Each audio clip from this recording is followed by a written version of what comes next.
क्या मुझे सिस्टम्स को करना चाहिए एवरेज आउट इस टाइम, या जिस तरह आपने अपनी वीडियोस में भी बताया कि ऑयल सेक्टर में इस वक्त शेयर्स लेने चाहिए? मेजर कंपनीज का माड़ी, एफएफसी, साजगार या फैसल बैंक। तो शुड वी, जब हम इन्वेस्टमेंट के पोर्टफोलियो पे चलते हैं तो should we aim for a percentage के ये जो शेयर्स हैं 25 या 30% की रेंज में आ जाए तो आप इनको निकलना है। ये आप ऑयल थोड़ा-सा मुझे सेक्टर ऑयल सेक्टर ही बता देना आपने। ऑयल सेक्टर का वही बाय कर लें आप, ऑयल सेक्टर में ओजीडीसी बाय कर लें और फार्मास्यूटिकल बाय कर लें, बैंक्स बाय कर लें। इन पर्सन के लिए जस्ट लाइक मी, जैसे लोड केमिकल है या टीबीएल है या एसएलजीएल है, एफएफएल है, इस तरह के जो शेयर्स हैं जो बाइंग हमने ज़्यादा प्राइस पे की हुई है, तो उसको इस टाइम पे एवरेजिंग करके अगर हमें फ़ायदा हो सकता है तो उसको हम अवेल कर सकें इस चीज़ को। मैपल लीफ में शिफ्ट कर दें अपना पैसा, क्योंकि पायनियर इंस्ट्रूमेंट सारा मैपल लीफ के पास ही चले गया तकरीबन मेजरली। साल के 17 live zoom sessions, swing trade and investment calls और एक्सपर्ट ट्रेडिंग डेस्क आपको मिलेगी स्विंग विद सुहेल में। आपने सिर्फ व्हाट्सएप करना है 033624444466 पर। अच्छा, अब जो जैसे मैंने बाय किए 1000 शेयर, सपोज टू बी 7 रुपए पे मैंने अगर टीपीएल भी बाय किया है, तो मेरे पास जो लिखा हुआ आएगा वो 7 रुपए 3.5 पैसे या 3 पैसे या 4 पैसे आएगा, ऐसे ही है जी, मेरी? 4 पैसे तक आएगा। अच्छा सर, आपसे मशवरा करके मैंने उस वक्त लिए थे जब लॉटे ने अनाउंस किया था ना डिविडेंड 5 रुपए। तो आपसे मशवरा किया था, 32 रुपए 80 पैसे का था, तो उस वक्त हमने कमीशन के अपना डिविडेंड के लिए उसको बाय कर लिया था। तकरीबन मैंने कोई 20,000 बाय किए, तो मेरे बेटे का अकाउंट भी आपके पास है, अंडर एज है वो। तो उसने 10,000 बाय किए, तो 30,000 हमारे पास पड़े हुए हैं लॉटे, और इस वक्त 20 रुपए का रेट चल रहा है। क्या करना चाहिए? वेट करना चाहिए, कंपनी की अर्निंग्स अच्छी थी। 5 रुपए जब डिविडेंड दे सकती है कंपनी, तो उसको भी 6 महीने बाद, साल बाद और डिविडेंड देगी, तो इसका रेट बढ़ जाएगा। अभी तो देखिए मार्केट इतनी नीचे है, और जो अच्छी कंपनी, क्योंकि लोटे का अगर पेनी स्टॉक नहीं है, वो चलती हुई कंपनी है, अर्निंग्स के अंदर पे आउट करती है, तो बिल्कुल होल्ड रखना चाहिए उसको तो। होल्ड रखना चाहिए, पैनिक नहीं क्रिएट करना चाहिए ना कि अब। नहीं नहीं, पैनिक तो पूरी मार्केट में, अगर पैनिक में आगे सेल करेंगे फिर कमाने चाहिए स्टॉक मार्केट से आप। नहीं नहीं, अल्लाह का शुक्र है कुछ भी सेल नहीं किया, अल्लाह का बड़ा एहसान है, बस फिर सारा होल्ड। होल्ड पर है। 502 रुपए का पीएसओ लिया हुआ है, वो भी होल्ड पे रखा हुआ है। अच्छा, एक चीज आपने मुझे बताई, मेरा सवाल थोड़ा सा आधा कर देता हूँ। ये जो हम एवरेज करते हैं, तो फर्स्ट कम फर्स्ट आउट वाली बात होती है, यानी जो पहले 500 रुपए का लिया पहले वो बिकेगा, और बाद में 450 का लिया है तो फिर वो बिकेगा, ऐसे ही देखिए, जब शेयर हम परचेज करते हैं ना, सपोज 10 रुपए का हमने शेयर परचेज किया, और उसके बाद वो नीचे आ गया 8 रुपए पर, तो हमने अगेन वो परचेज किया। तो जब हम सेल करेंगे ना, तो पहले हमारा 10 रुपए वाला शेयर सेल होगा, उसके बाद फिर जो हमने दूसरा परचेज किया 8 वाला, वो सेल होगा। सपोज पहले मैंने 500 शेयर बाय किए 10 रुपए पे, और फिर मैंने 500 शेयर बाय किया 8 रुपए पे। अब 15 रुपए का शेयर हो गया। मेरी जो एवरेज बाय मेरे पास एप्लीकेशन में शो होगी, वो 9 रुपए शो होगी, क्योंकि मैंने 510 पे और 508 पे बाय किए थे। तो 9 रुपए के शेयर मेरे पास है, मैं 500 ही सेल करता हूँ, तो जो मेरी पहले सेल होंगे वो 10 रुपए वाले शेयर सेल होंगे। ऑब्वियसली मैंने प्रॉफिट उसमें कम बुक किया होगा। एप्लीकेशन में आपको प्रॉफिट सेम डे ज़्यादा ही दिखेगा, लेकिन आपने प्रॉफिट कम बुक किया होगा, कि आपने 10 वाले शेयर सेल किए 15 में, 5 रुपए का प्रॉफिट आपको मिला पर शेयर। और जो होल्डिंग आपके पास रखी हुई होगी, वो 8 रुपए वाले शेयर की एवरेज आ जाएगी उसके पास। मतलब 8 रुपए वाले शेयर आपके ऐसे रखे हुए हैं, वो आप जितने में सेल करेंगे उतना प्रॉफिट होगा। इस तरह से होता है। मेरा क्वेश्चन ये था मोइस भाई, कि जैसे सोहेल साहब ग्रुप में बता रहे होते हैं कि एवरेजिंग करनी चाहिए इस टाइम पे ना, क्योंकि शेयर्स काफी अच्छी प्राइसेस पे मिल रहे होते हैं।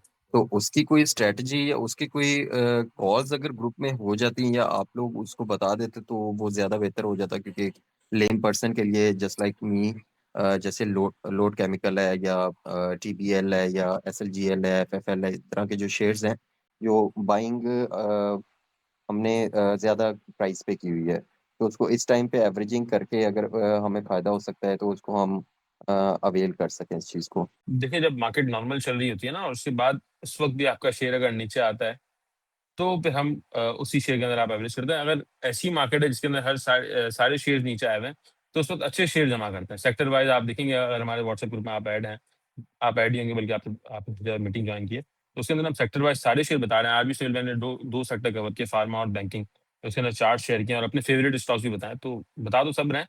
इस वक़्त वो वाले शेयर बाय करने होते हैं जिनके फंडामेंटल्स बहुत ज़्यादा स्ट्रॉन्ग होते हैं, पे आउट वाली कंपनीज़ होती हैं, और जो बहुत ज़्यादा डिस्काउंटेड मिल रही है, तो बिल्कुल बाय करें अगर आपके पास कैश है तो। कंटिन्यूअसली पिछले 1 हफ्ते से हम बता ही रहे हैं। मैं बेसिकली दो फंडामेंटल क्वेश्चंस हैं रिलेटेड टू, एक तो T+1 के हवाले से, और सेकेंडली इसी से रिलेटेड है कि हम स्टॉप लॉस कैसे लगाएं, क्योंकि आमतौर पे क्या होता है, although हमने इन्वेस्टमेंट पर्पज के लिए शेयर लिए होते हैं, लेकिन बाज औकात हम कहते हैं चले यार नेक्स्ट डे इसको बेच देते हैं, ठीक है।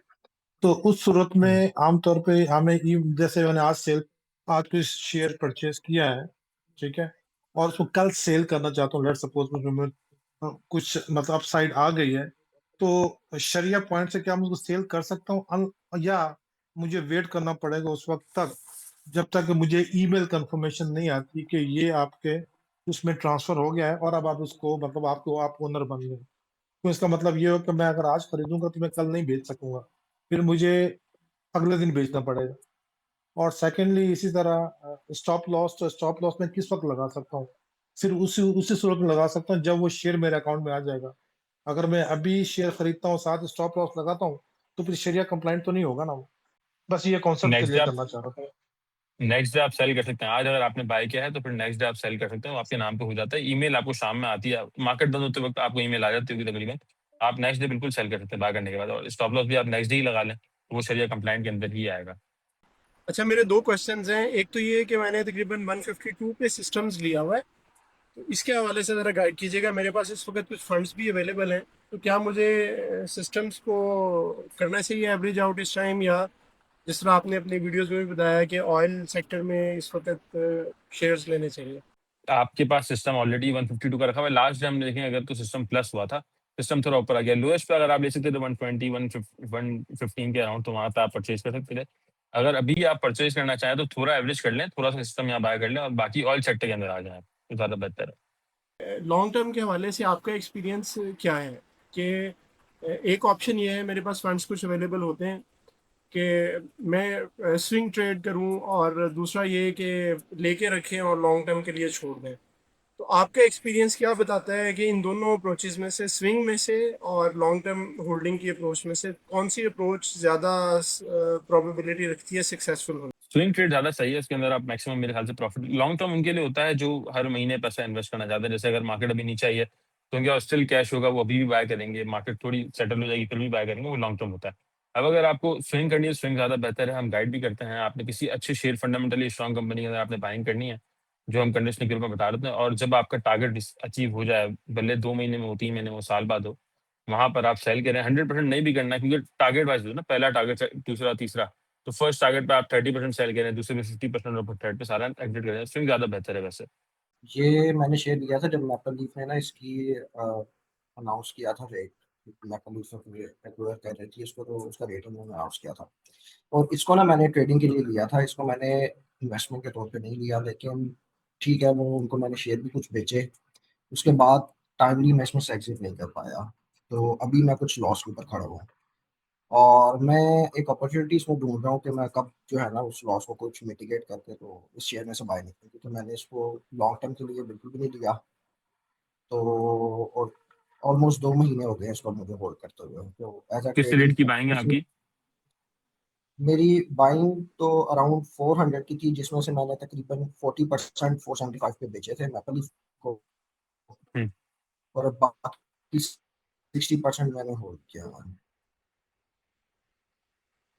ये कर सकते हैं। अभी आप खैर मार्केट चलेगी तो ये थोड़ा रिकवर कर जाएगा, लेकिन जल्दी रिकवर नहीं करेगा। ज्यादा बेहतर है कि पायनियर सीमेंट से सेम सेक्टर के अंदर आप मैपल लीफ में शिफ्ट कर दें अपना पैसा, क्योंकि पायनियर सीमेंट सारा मैपल लीफ के पास ही चले गया तकरीबन मेजरली। तो मैपल लीफ अच्छा परफॉर्म कर जाएगा यहाँ से, मुझे लगता है कि 120 130 तक जा सकता है। मतलब 30 से 35% की अपसाइड इजी यहाँ पे दिख रही है मैपल लीफ के अंदर, तो वो आपका अच्छा और जल्दी पैसा रिकवर करा देगा मैपल लीफ।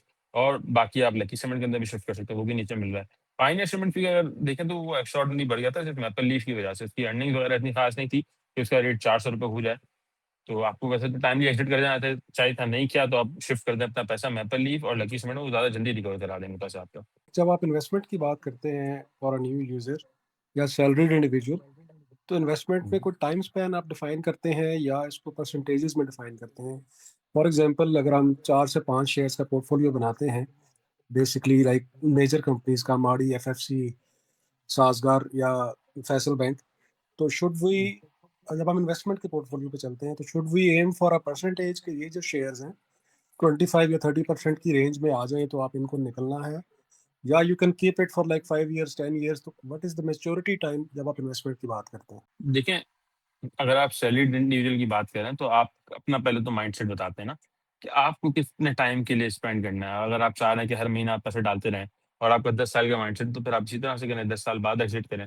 ये तो आपका हो गया कि इन्वेस्टमेंट वाला। और जो आप बात कर रहे हैं ना एग्जिट करना अपने गेम के बाद, वो बेसिकली स्विंग ट्रेड होती है कि आपका पहला टारगेट अचीव हुआ, आपने 50% एग्जिट कर गए, 30% एग्जिट कर गए, तो जो आप करना चाहें वो कर सकते हैं। ये मोहित साहब से मेरा क्वेश्चन है कि आपने एक सीजीटी के ऊपर भी वो यूट्यूब पे वीडियो छोड़ी थी, तो उसके हवाले से मेरा एक क्वेश्चन था। जैसे कि हम प्रॉफिट में चीज़ बेचते हैं, कैपिटल गेन टैक्स पे हमें लगता है फाइलर को 15%, तो इसी तरह अगर हम कोई चीज़ लॉस में बेचते हैं तो वो कैसे एडजस्ट होगा? वो भी क्या लॉस की अमाउंट का 15% एडजस्ट हो रहा होता है या लॉस अमाउंट टोटल एडजस्ट हो रही होती है? लॉस अमाउंट का 15% ही एडजस्ट आपको मिलता है वापस, और विद इन 3 इयर्स मिलता है। अगर आपने अभी प्रॉफिट किया है और अगले 3 साल तक अगर लॉस करते हैं तो आपको अमाउंट रिटर्न मिलेगी। 3 साल की बात करेंगे तो ये वाला जो प्रॉफिट था वो आपका एक्सपायर हो चुका होगा, फिर आपको नहीं मिलेगा रिटर्न। 3 साल के अंदर अंदर ये सारी एडजस्टमेंट्स चल रही होती हैं। जी सर, मेरा क्वेश्चन है ये लॉन्ग टर्म इन्वेस्टमेंट के बारे में। तो मैं जस्ट थोड़ा टाइम हुआ है ज्वाइन किए, तो बिल्कुल न्यू हूँ, तो सिप करना चाहता हूँ, तो बेस्ट क्या रहेगा मेरे लिए? ईटीएफ में ही करते हैं आप। अभी हम ईटीएफ की बात कर रहे थे, आपको ज्यादा नॉलेज नहीं है, आप नए आए हैं, तो 1 साल 2 साल तक एटलीस्ट आप ईटीएफ में ही करते रहे। मीज़ान का ईटीएफ और महाना ईटीएफ, उन दोनों के अंदर करते हैं आप इन्वेस्ट हर महीने। इसमें ईटीएफ में मीज़ान और महाना में? महाना ईटीएफ, MIIP ईटीएफ होगा, और एक ZNP ईटीएफ, ये दोनों सिंबल हैं।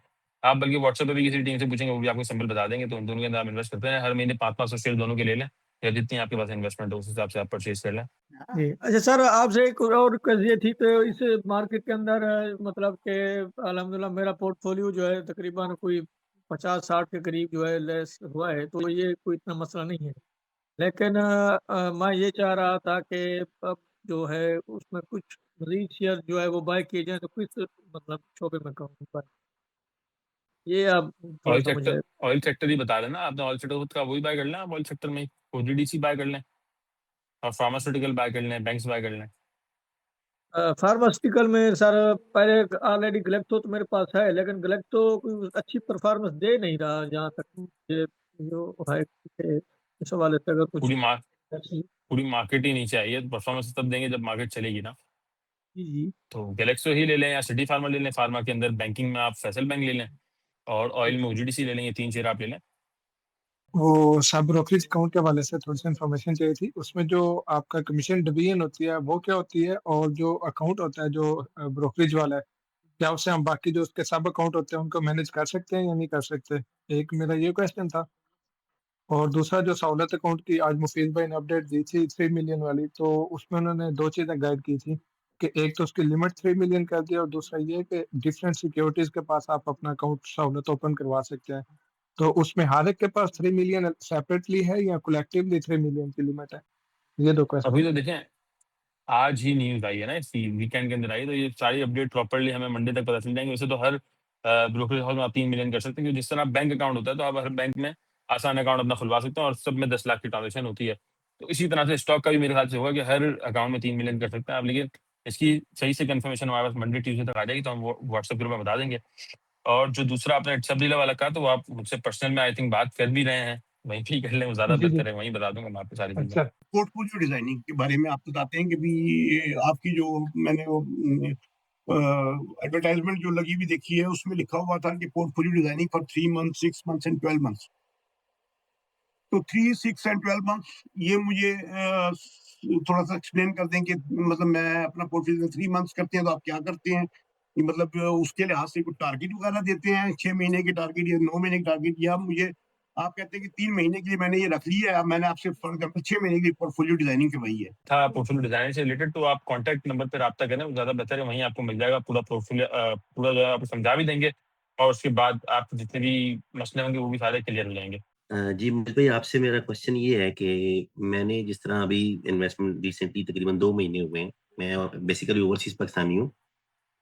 हुआ ये कि मैंने जिस तरह PSO बाई किया 502 पे, अब उसको मैंने फिर डिफरेंट ज़ाहिर है नुकसान में तो कभी भी सेल नहीं करूंगा, ना ही वो स्ट्रेटेजी सही होती है। आपकी वीडियोस के थ्रू ही लर्न किया सब। अब उसको मैंने डिफरेंट लेवल्स पे मतलब बाई करते करते, क्योंकि मेरे पास कैश रहता है, और उसको मैं 443 पे लेके आया हूँ। हो सकता है शायद पहले किसी ने क्वेश्चन किया हो, मैं नमाज पढ़ने गया था, अभी दोबारा ज्वाइन किया तो मैंने छोड़ के गया था मीटिंग इस तरह। तो जब हम अभी जो मैंने 350 पे जो मैंने क्वांटिटी बाई की है, तो अगर मैं वो जो 350 उस पे जो मुझे गेन हो रहा होगा, जब लेट्स से मेरी 443 मेरी बाइंग हो गई है, एवरेज आउट हो गया, तो अगर मैं कुछ पोर्शन उसका, जिस तरह रिवर्स ट्रेडिंग के बारे में गाइड करते रहते हैं सुहेल साहब, अगर मैं उसको सेल करूं, तो मेरा जो शेयर 502 पे बाई हुआ था, क्या वो पहले इन ऑर्डर सेल होगा, या मैं नीचे वाली क्वांटिटी को सेल करके उसको दोबारा नीचे लेवल्स पे बाई करके तो मजीद एवरेज आउट या शेयर्स की क्वांटिटी बढ़ा सकता हूँ? पहले तो सेल जो आपका होगा वो 502 वाला ही होगा, क्योंकि फर्स्ट इन फर्स्ट आउट होता है, जब आपने फर्स्ट बाय किया था वही सेल होगा। अब अगर आपको, क्योंकि मार्केट की सिचुएशन इस तरह की है, अगर आपको ये ट्रेडिंग करनी है, रिवर्स ट्रेडिंग या इस तरह की करनी है, तो आपके पास आपका एक्सेल शीट मेंटेन होनी चाहिए, आपके पास कहीं लिखा होना चाहिए कि आपने किस रेट पे कितने शेयर बाय किए थे, तो आप ज्यादा बेहतर फैसला कर सकेंगे उससे। और सपोज आपने 350 पे कोई शेयर बाय कर लिया पीएसओ का, 350 पे आपने 500 जी शेयर ले लिए, पुरानी आपकी एवरेज ऊपर गई है, तो मार्केट अभी सेटल भी है, लेकिन सही तरीके से सेटल नहीं हुई, वॉर वाली सिचुएशन अभी खत्म नहीं हुई है, और शेयर प्राइस ऊपर आ गया, तो वहां पे वापस आप सेल कर दें ताकि आपके पास कैश आ जाए। फिर अगर कुछ और होता है, कुछ और शेयर नीचे आ जाता है, तो फिर अगेन बाइंग करने के लिए आपके पास अच्छा कैश अवेलेबल होगा, तो ज्यादा बेहतर यही स्ट्रेटेजी है अभी। ठीक है। अब जैसे पीएसओ का मेरी बाइंग एवरेज है 443, अब जब मैं 443 को क्रॉस करूंगा, लेट्स से 450 पे पहुंचता हूं, तो वो उसी ऑर्डर में मेरे शेयर सेल होंगे। प्रॉफिट रेशियो जो है, जो मैंने नीचे बाइंग किया था उसका अलग होगा और ऊपर वाले का अलग, इस तरह मतलब उसमें होगा गैप, बिल्कुल राइट? ऐसा ही है। मेरा क्वेश्चन ये है, मैंने अभी अपने 2 बच्चों के अकाउंट भी खुलवाए हैं, माइनर्स के अकाउंट। तो वैसे तो मैं अपने अकाउंट से ट्रांसफ़र कर देता हूँ जब इन्वेस्टमेंट करनी होती है। तो अब माइनर्स का अकाउंट लिंक्ड है मेरे मेन अकाउंट के साथ। तो बच्चों के अकाउंट में पैसे ट्रांसफ़र करने के लिए कैसे करूँगा? क्योंकि मैं जो ट्रांसफ़र कर रहा हूँ बच्चों की इन्वेस्टमेंट के लिए, वो मेरे अकाउंट में शो हो रहे हैं, वो माइनर्स के अकाउंट में नहीं शो हो रहे हैं। तो लिंक्ड अकाउंट में पैसे कैसे भेजना? आप ट्रांसफर करने के बाद आपके पास अलग अलग एप्लीकेशन का एक्सेस होता होगा ना, जैसे कि अगर एमएनआर आपका कोड होगा बेसिकली माइनर अकाउंट का, तो उस एप्लीकेशन को लॉगिन करके वहां पर आप स्क्रीनशॉट अपलोड करेंगे तो उसी अकाउंट में ऐड होगी पेमेंट। मेरा क्वेश्चन ये है कि फिलहाल इस वक्त मेरी जो ब्रोकर है वो ये ऑप्शन देता है कि हम उसको फ़ोन कॉल करते हैं तो वो जो है ना ट्रेड प्लेस कर लेता है।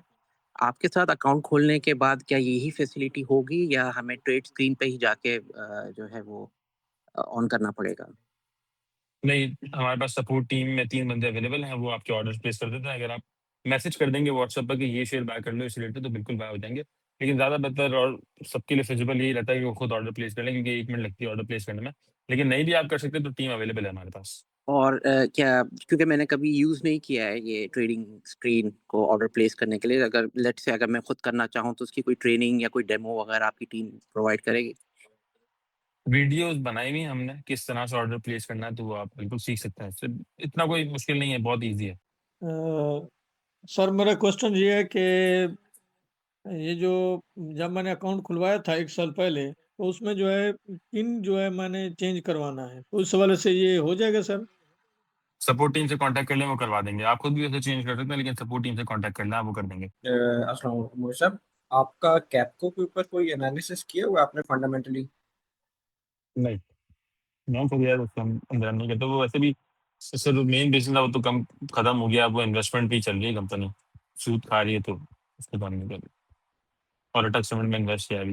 अ, ये भी आप जो फर्स्ट इन फर्स्ट आउट वाली ये बात बता रहे हैं, थोड़ी सी कंफ्यूजिंग है मेरे हिसाब से। तो अगर मैंने कोई चीज़ पहले हाई परचेज़ की है और बाद में लो परचेज़ किया, एक एवरेज प्राइस आ गई, तो आज की रेट में जो मैं इसको सेल करूँगा, तो मेरा average price minus sale price करके जो भी मेरा प्रॉफिट एंड लॉस बनता होगा, वही मुझे शो होगा उस वक़्त।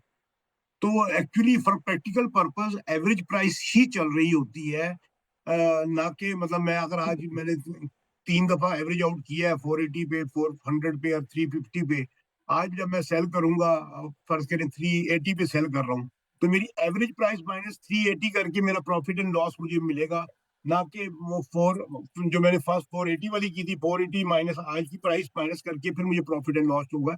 ऐसा तो मेरे मेरे नहीं ख्याल कि ऐसा होता है। तो ये कंफ्यूजिंग हो रहा है कि भी फर्स्ट इन फर्स्ट आउट वो होगा, जो कि क्योंकि मेरे हिसाब से तो जो शेयर है आपके, उसकी करंट प्राइस के लिहाज से उसकी एवरेज प्राइस आपकी बाय प्राइस शो हो रही होती है, और होता उसी उसी तरह एवरेज से बाय ही है। Price minus today's sale price मेरी जो है, उसका डिफरेंस जो है वो मेरे प्रॉफिट एंड लॉस की सूरत में मेरे अकाउंट में शो होगा। बिल्कुल इसी तरह से होगा। आपकी कैलकुलेशन बिल्कुल सही है। आपकी एवरेज प्राइस आ गई ₹500 और आपने ₹550 पे सेल किया, तो आपको ₹550 के हिसाब से ये अकाउंट में अमाउंट आएगी आपके। लेकिन एप्लीकेशन के अंदर जो रेट है वो गलत शो होता है, वो अलग शो होता है, तो उसको आप इग्नोर करें। बिल्कुल सही कह रहे हैं, अपनी कैलकुलेशन आपकी बिल्कुल सही है। अच्छा सर, मेरा सवाल इको पैक के बारे में है। उसकी टारगेट प्राइस 100 प्लस आप बता रहे थे, फिर अभी वो लास्ट क्वार्टर उसका जो रिजल्ट है वो कुछ अच्छा नहीं आया, वो डाउन आ गया तकरीबन 48-47 पे। अभी वो जंग की सूरत हाल है, 40 पे पहुंचा हुआ है।